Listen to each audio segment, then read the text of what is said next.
The golden dust from pulverized planets swirls around me like a glowing halo. My suit and hair at glitter abyss. The pillars of creation. New stars flare. I can see them in my eyes. Jack, my boy. Mom? It's me, honey. Mom?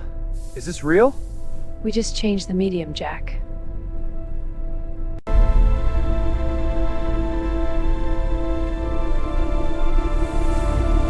An ocean of liquid golden time! We weave the gravity that births the stars. Incredible. The universe forges out verges. The Milky Way stirs. A face is forming. The mother of the cosmos. Mom, is that you? Your eyes are like stars. I feel so connected to you here. The universe reaches for me. I can feel its power. I breathe infinity. Mom, hold on! I'm trying, Jack! The wind is strong! We have to fight it! Mom, I feel us connecting. Yes, Jack. We are becoming one. One soul. Beam is here. It's piercing through. Rushing to the heart of existence! The beam is entering me. I am becoming one with the light of the Creator. What is that light? It's looking at me. Peace be with you.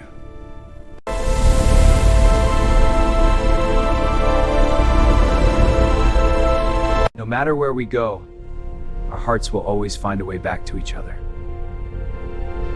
Good. We shall proceed with caution. The cosmos awaits.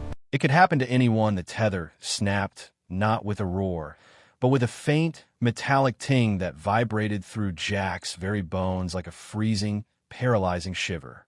In that heartbeat, the Horizon Station began to drift away, slowly, almost lazily. The iron island of human thought was shrinking into a tiny spark among billions of others. This could happen to anyone. The moment when the thread binding you to the world of the living severs, leaving you face to face with the abyss. Jack didn't scream. He knew that in space, a scream is merely a waste of oxygen. He looked at his hands in their bulky gloves and suddenly felt a strange, profound calm. He reached for the control panel on his chest and decisively flicked a switch. "I don't need this anymore," he whispered, deactivating the stabilization system. He stopped fighting. He allowed the gravity of the Elysium Nebula, this great celestial beast, to pull him into its glowing womb. The cosmos around him ceased to be black. It came alive. Purple clouds of methane swirled into colossal vortexes, within which emerald discharges of static electricity flashed like the nerve endings of a god. Golden dust from dead planets enveloped his spacesuit in a shimmering halo. My God, it's so beautiful. Jack exhaled. The deep indigo of the void ahead no longer frightened him, it beckoned, like cool lake water on a sweltering July afternoon.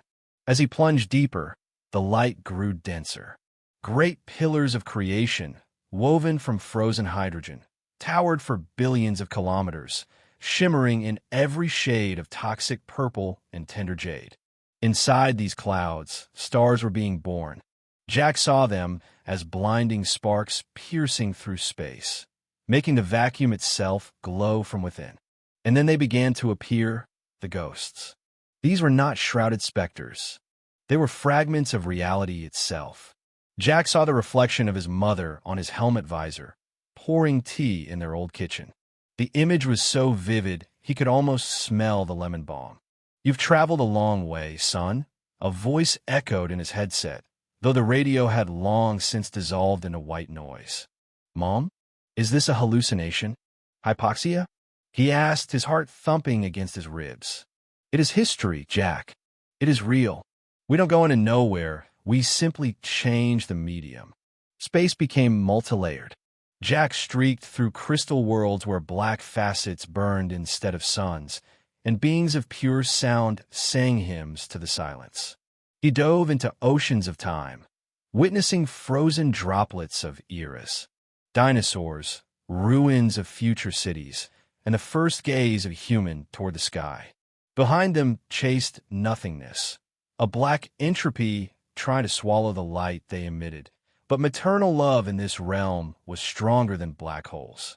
Suddenly, the chaos of the Milky Way obeyed an unknown will. Billions of grains of crushed light stirred into motion. Out of the clouds of shimmering silicon, a colossal relief emerged. His mother's face, spanning thousands of light years, occupied the entire horizon.